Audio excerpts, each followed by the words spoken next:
हरे कृष्णा। भगवद गीता यथारूप अध्याय 9 परम गुह्य ज्ञान श्लोक संख्या 27। हे कुंती पुत्र, तुम जो कुछ करते हो, जो कुछ खाते हो, जो कुछ अर्पित करते हो या दान देते हो और जो भी तपस्या करते हो, उसे मुझे अर्पित करते हुए करो। इस प्रकार यह प्रत्येक व्यक्ति का कर्तव्य है कि अपने जीवन को इस प्रकार ढाले कि वह किसी भी दशा में कृष्ण को न भूल सके। प्रत्येक व्यक्ति को अपने जीवन निर्वाह के लिए कर्म करना पड़ता है और कृष्ण यहाँ पर आदेश देते हैं कि हर व्यक्ति उनके लिए ही कर्म करे। प्रत्येक व्यक्ति को जीवित रहने के लिए कुछ न कुछ खाना पड़ता है, अतः उसे चाहिए कि कृष्ण को अर्पित भोजन के उच्चिष्ट को ग्रहण करे। प्रत्येक व्यक्ति को कुछ न कुछ धार्मिक अनुष्ठान करने होते हैं, अतः कृष्ण की संस्तुति है, इसे मेरे हेतु करो, यही अर्चन है।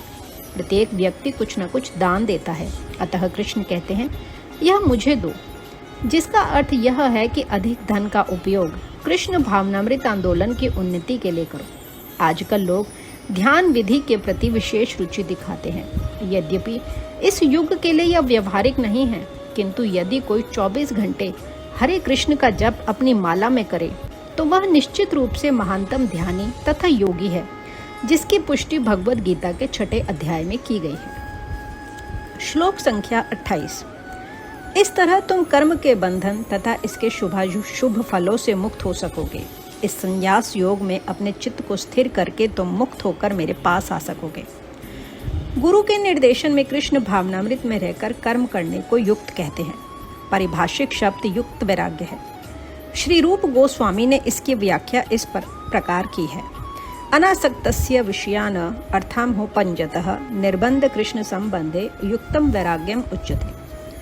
श्री रूप गोस्वामी कहते हैं कि जब तक हम इस जगत में हैं तब तक हमें कर्म करना पड़ता है। हम कर्म करना बंद नहीं कर सकते। अतः यदि कर्म करके उसके फल कृष्ण को अर्पित कर दिए जाएं, तो यह युक्त वैराग्य कहलाता है। वस्तुतः संन्यास में स्थित होने पर ऐसे कर्मों से चित्त रूपी दर्पण स्वच्छ हो जाता है और कर्ता ज्यों-ज्यों क्रमशः आत्म साक्षात्कार की ओर प्रगति करता जाता है, त्यों-त्यों वह परमेश्वर के प्रति पूर्णतया समर्पित होता रहता है। अतएव अंत में वह मुक्त हो जाता है और यह मुक्ति भी विशिष्ट होती है। इस मुक्ति से वह ब्रह्म ज्योति में तदाकार नहीं होता, अपितु भगवत धाम में प्रवेश करता है। यहाँ स्पष्ट उल्लेख है, माम उपशयसी, वह मेरे पास आता है, अर्थात मेरे धाम वापस आता है। मुक्ति की 5 विभिन्न अवस्थाएं हैं और यहाँ यह स्पष्ट किया गया है कि जो भक्त जीवन भर परमेश्वर के निर्देशन में रहता है, वह ऐसी अवस्था को प्राप्त हुआ रहता है जहाँ से वह शरीर त्यागने के बाद भगवत धाम जा सकता है और भगवान की प्रत्यक्ष संगति में रह सकता है। जिस व्यक्ति में अपने जीवन को भगवत सेवा में रत रखने के अतिरिक्त अन्य कोई रुचि नहीं होती, वही वास्तविक सन्यासी है। ऐसा व्यक्ति भगवान की परम इच्छा पर आश्रित रहते हुए अपने को उनका नित्य दास मानता है।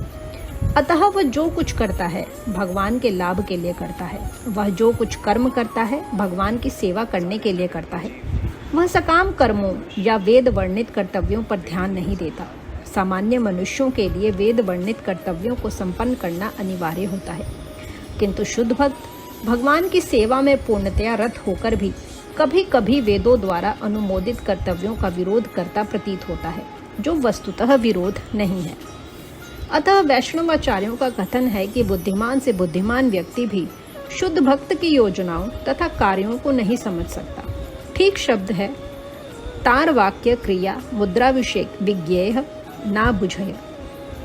इस प्रकार जो व्यक्ति भगवान की सेवा में रत है या जो निरंतर योजना बनाता रहता है कि किस तरह भगवान की सेवा की जाए, उसे ही वर्तमान में पूर्णतया मुक्त मानना चाहिए और भविष्य में उसका भगवत धाम जाना ध्रुव है।